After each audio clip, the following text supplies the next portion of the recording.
శ్రీ మహాగణపతయే నమః. శ్రీ మాత్రే నమః. శ్రీ మాత్రే నమః. శ్రీ మాత్రే నమః. శుక్లాంబరధరం విష్ణుం శశివర్ణం చతుర్భుజం ప్రసన్నవదనం ధ్యాయేత్ సర్వవిఘ్నోపశాంతయే. అగజానన పద్మార్కం గజాననమహర్నిశం అనేకదం తం భక్తానాం ఏకదంతముపాస్మహే. వందే గురుపదద్వంద్వం అవాంగ్మానసగోచరం రక్త శుక్లప్రభామిశ్రం అతర్క్యం త్రైపురం మహః. సచ్చిదానందరూపాం తాం గాయత్రీ ప్రతిపాదితాం నమామి హ్రీమయీం దేవీం ధియో నః ప్రచోదయాత్. విద్యాక్షమాలా సుఖపాలముద్రా రాజత్కరాం కుందసమానకాంతిం ముక్తాఫలాలం కృతశోభితాంగీం బాలాం స్మరేద్వాన్మయసిద్ధిహేతోః. ప్రకాశమానాం ప్రథమే ప్రయాణే ప్రతిప్రయాణేప్యమృతాయమానాం అంతఃపదవ్యామనుసంచరంతీం ఆనందరూపాం అబలాం ప్రపద్యే. నమోస్తు తే వ్యాస విశాలబుద్ధే ఫుల్లారవిందాయతపత్రనేత్ర ఏన త్వయా భారతతైలపూర్ణః ప్రజ్వాలితో జ్ఞానమయ ప్రదీపః. శ్రీ పరదేవతా స్వరూపులరా,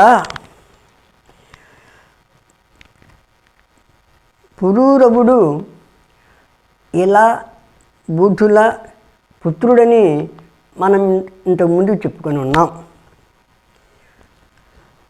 సుద్యుమ్నుడి తర్వాత పురూరవుడు రాజయ్యాడు. ప్రతిష్టానపురం ఇతని రాజధాని.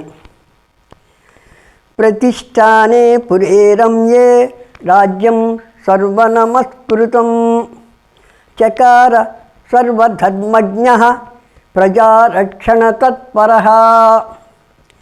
పురూరవుడు చాలా ధర్మాత్ముడు, ప్రజారంజకంగా పాలన చేస్తున్నాడు. ఆయన పాలనలో ప్రజలందరూ కూడాను వారి వారి ధర్మాలను పాటిస్తున్నారు. అతడు అనేక యజ్ఞాలు చేసి బ్రాహ్మణులకు ధారాళంగా దక్షిణలు ఇచ్చాడు. బ్రహ్మ శాపాబ్ధి తప్త సా మానుషం లోకమాస్థిత గుణినం తం నృపం మత్వా వరయామాస మానిని. పురూరవుని యొక్క రూపగుణ వైభవాలను, సదాచారాలను, స్వభావాన్ని, పరాక్రమాన్ని గురించి ఊర్వశి అను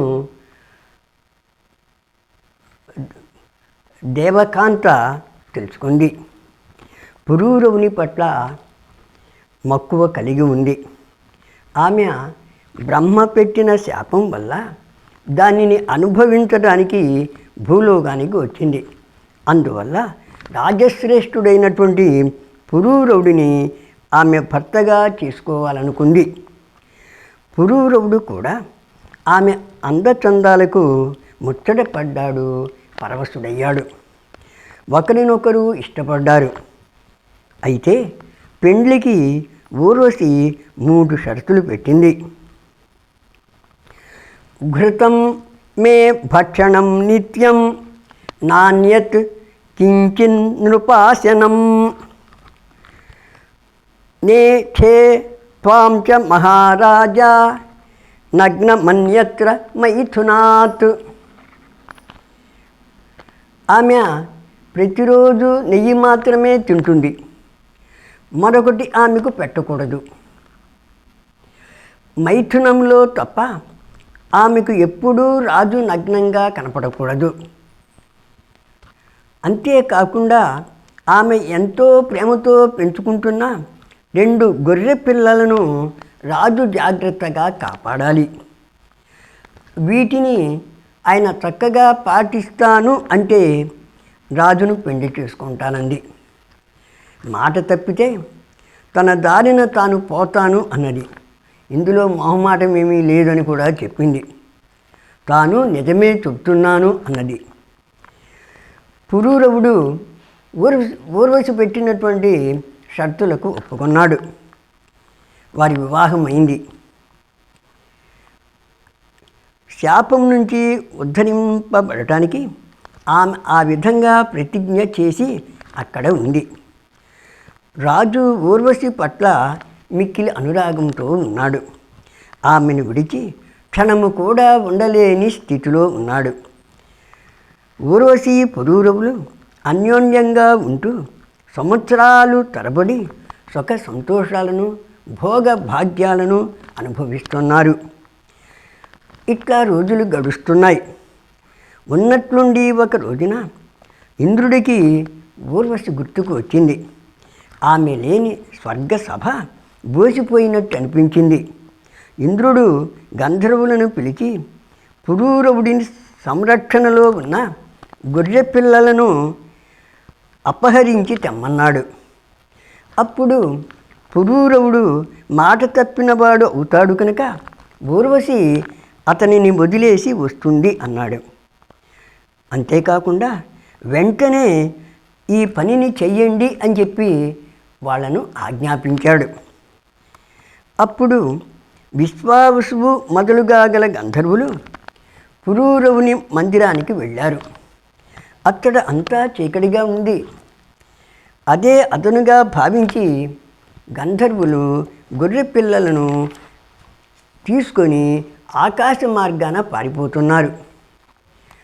గొర్రె పిల్లలు అరుస్తున్నాయి. ఊర్వశి వాటిని తన పుత్రులుగా చుట్టుకుంటున్నది. వాటి అరుపులతో ఆమెకు రాజుపై ఎక్కడ లేని కోపం వచ్చింది. ఆమె రాజుతో, ఓ రాజా, ఈ గొర్రె పిల్లలను కాపాడుతానని మాట ఇచ్చావు. అవి నాకు పుత్రుల వంటివి. వాటిని దొంగలు ఎత్తుకొని పోతున్నారు. నీవేమి చేస్తున్నావు? నీవు ఆడుదాని వల్లే కళ్ళు మూసుకొని ఉన్నావు. నీవు మగవాడివి కావు. నీవు వీరుడినని మనసులో అనుకుంటే సరిపోదు. నీ వంటి భర్తతో కాపురం చేస్తూ నేను అయోమయంలో పడ్డాను కదయ్యా. ఆ గొర్రె పిల్లలు నాకు ప్రాణంతో సమానమైనవి. ఈరోజు అవి నా కళ్ళ ముందే మాయమయ్యాయి అంటూ బిగ్గరగా ఏడుస్తుంది. ఏవం విలప్యమానాం తాం దృష్ట్వా రాజా విమోహితః నగ్న ఏవ యయౌ తూర్ణం పృష్ఠతః పృథివీపతిః.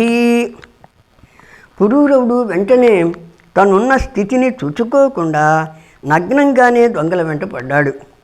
అదే సమయంలో రాజభవనం ఎదుటనే గంధర్వుల ప్రేరణతో ఆకాశంలో మెరుపు మెరిసింది. నగ్నం వీక్ష పతిం నారీ గతా సావరవర్ణిని. రాజు వెళ్ళే తొందరలో ఉన్నాడు. ఊర్వశి నగ్నంగా ఉన్న పురూరవుడిని చూచింది. తాము వచ్చిన పని అయిపోయింది కనుక గంధర్వులు గొర్రె పిల్లలను అక్కడే వదిలేసి వారి దారిన వాళ్ళు వెళ్ళారు. పురూరవుడు ఆ గొర్రె పిల్లలను తోలుకొని రాజభవనానికి తిరిగి వచ్చాడు. భవనంలో ఆయనకు ఊర్వశి కనపడలేదు. పురూరవుడు ఆమె కోసం చాలా దుఃఖించాడు. కానీ అప్పటికే ఊర్వశి భర్తను నగ్నంగా చూడటం వల్ల వెళ్ళిపోయింది. అతనిది ఊర్వశిని విడిచి ఉండలేని స్థితి. పిచ్చివాడి వలె ఉన్నాడు. ఆమె కోసం దేశాలు పట్టుకుని తిరుగుతున్నాడు. భ్రమన్ వై సకలాం పృథ్వీం కురుక్షేత్రే దదర్శతాం. కురుక్షేత్రంలో ఊర్వశి కనిపించింది. ఆమెను చూచి చాలా సంతోషించాడు ఈ పురూరవుడు. సుందరి, నిలువు, నా మనస్సు నిన్నే కోరుతున్నది. నేను నీకు వసుడనై బతుకుతున్నాను. నేను ఎటువంటి తప్పు చేయలేదు. నీ భర్తనైన నన్ను కష్టాలు పాలు చేయటం నీకు తగదు. నీవు లేకుండా నేను బతుకలేను అని ఏడుస్తూ పురూరవుడు ఊర్వశితో అంటాడు. అప్పటి అతని పరిస్థితి దీనాతిదీనంగా ఉందన్నమాట. అప్పుడు ఊర్వశి, మూర్ఖోసి నృపశార్దూల జ్ఞానం కుత్ర గతం తతః గతం తవ గృహం గచ్చ సుఖం భుంక్ష్వ మా విషాదే మనః కృతాః. మహారాజా, నీవు గొప్ప మూర్ఖుడి వలె ఉన్నావు. నీ బుద్ధి ఎందుకో వక్రించింది. వేశ్యలను కట్టుకున్న భార్యలను వలె నమ్మకూడదు కదా. వాళ్ళు నమ్మిన వాళ్ళను నట్టేట ముంచుతారు. క్వాపి సఖ్యం నచ స్త్రీణాం మృగాణామివ పార్థివా. ఓ రాజా, ఈ వేశ్యా స్త్రీలు దొంగలు, తోడేళ్ళు వంటి వారు. నీ వంటి వారు వారిని అసలు నమ్మకూడదు. ఈ విషయం తెలుసుకొని ఇంటికి వెళ్ళి హాయిగా జీవించు. ఇప్పుడు ఎంత బాధపడ్డా ప్రయోజనం లేదు అని పురూరవునితో అంటుంది. అయినా పురూరవునికి జ్ఞానం కలగలేదు. అతడు దుఃఖం అనే సముద్రంలో మునకలు వేస్తూనే ఉన్నాడు. పురూరవుని చరిత్ర భారత భాగవతాలలో, బ్రహ్మాండ పురాణంలో కూడా కనపడుతుంది. మిగిలింది తర్వాతి ఎపిసోడ్లో తెలుసుకుందాం.